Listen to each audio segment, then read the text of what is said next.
So, it's really funny. I can't say, it was just weird prepping for this little short 10-minute talk. I just get so excited. and I think because most of you are here because you're I know not everyone. Some people are here because you're worried about what is this going to mean for me. But a lot of you are here because you're policy students. You want to know how this stuff even works and where it came from and what's going on. So I'm going to give a little bit of the history too.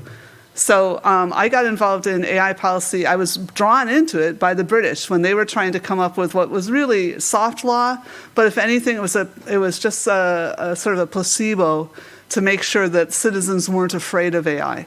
So we wrote something called the Principles of Robotics. It was the very early soft law. And then because of that becoming something that was known, it snowballed. So the next thing that at least I was aware of was the OECD Principles of AI, which bears striking resemblance to the Principles of Robotics. And then the EU clearly was going to be the ones implementing this. So a lot of people have complained about how many principles there are of AI and that, they're warring. And yeah, there was some attempts to war or whatever and come up with contradictory things.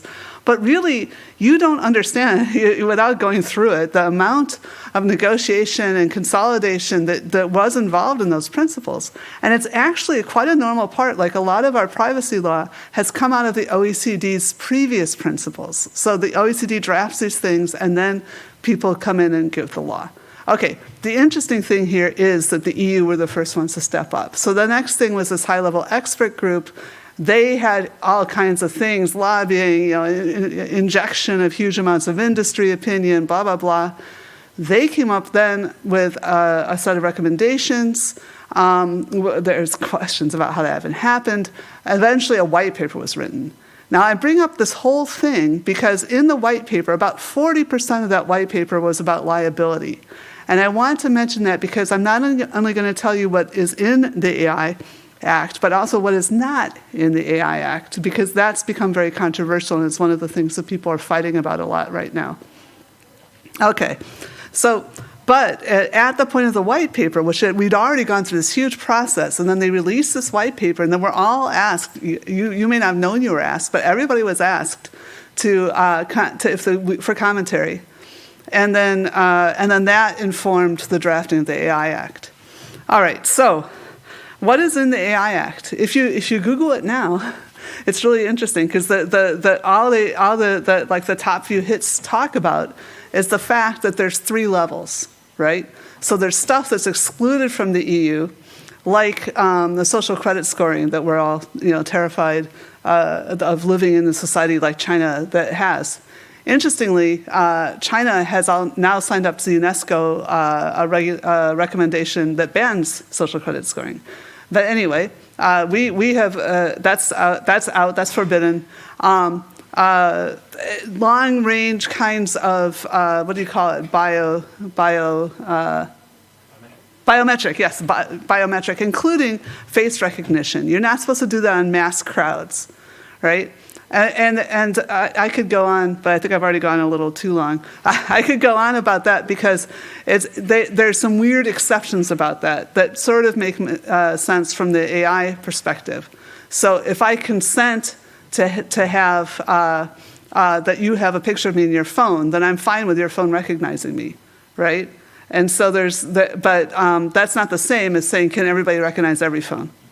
So can everybody's phone recognize everyone? Right? And there's people that say, well, but if you don't allow everybody's phone to recognize everyone, then blind people are at a disadvantage. But actually, I don't recognize everyone either, right? I recognize the people I know, and they might have consented for me to have that picture. So similarly to that, I think that's what people are trying to do, but I still think this is part of what the draft is trying to iron out, being clear about when the exceptions are for face recognition. They talk about it in terms of terrorism and kidnapping, but unfortunately, kidnapping happens every day. But I think what they mean is that there'll be a few faces in that you could scan all the time for and not, but they haven't made it clear. Anyway, that's the first thing, the stuff that's banned. The next thing is the stuff, and this is only seen as being like maybe 10% of AI, is the stuff that affects people's lives in a significant way. Like, do you get a bank loan? Which school do you get your kids assigned to? Any kind of evaluation of your resume by a corporation that you're applying to, or to by the government, trying to decide whether or not to give you welfare, right? And so because these have such big impacts on people's lives, and we've seen this go horribly wrong, both in the Netherlands with welfare and also in the UK, there's something called the post office scandal, where there was inaccessible algorithms, and it's such an honor always to have Matthias Spielkamp. I hope I'm not stealing part of his speech about this. So this is the kind of thing, those kinds of algorithms that can have huge impacts on people. We want to make sure we can kind of see into the algorithms and make sure that we know whether or not whose fault it is if something goes wrong, that there's a way to recognize that something's gone wrong and to basically improve it. So this is exciting to me. I mean, it sounds geeky, but it's basically saying that the application of ordinary product law, you have to be able to prove due diligence on your software. And I think we should be doing that with all software, but what the AI Act says, it's explicitly true for AI, and if it's this dangerous thing. Now, I should tell you what the third tier is, which is basically everything else, and that has very little regulations on it, except that you need to know if you're talking to AI or not. So there can't be these robocalls that pretend to be people, right? So that was something. All right, so that's what people talk about. There also was this huge appendix that, when it first was released, was supposed to be this incredible innovation, which was this list of all the stuff that was AI, right? And the idea was that list could be updated more quickly than law could be updated. And so this was supposed to be this new kind of agile legislation. This has turned into this big question, which you can still see when you see the edits. There's released edits that people are, what is the definition of AI? I am one of the people advocating strongly for a very broad definition because, as I said, basically this is a good idea for any software. But the most important thing, going back to that, to the what's excluded and what's considered high risk, is it's a system that can take an action on its own. Right? And so if you can take an action in a context without a human being there and examining that, then we need a process to be able to go back and check what's happened if something's gone wrong in these critical situations. So I think that's the most essential thing about the definition, but it is still controversial, and I expect that will come up. So by my measurement, I think I have 2 more minutes. Is that right, Gerhard? Okay. All right. So I will come back to that point about liability.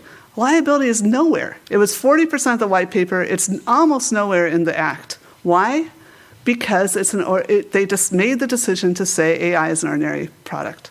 And so for this reason, liability is in the Liability Act, which has been updated and which, and they kind of nest. Now, there's also something else called the AI liability thing, and I hope someone else knows more than I do about why.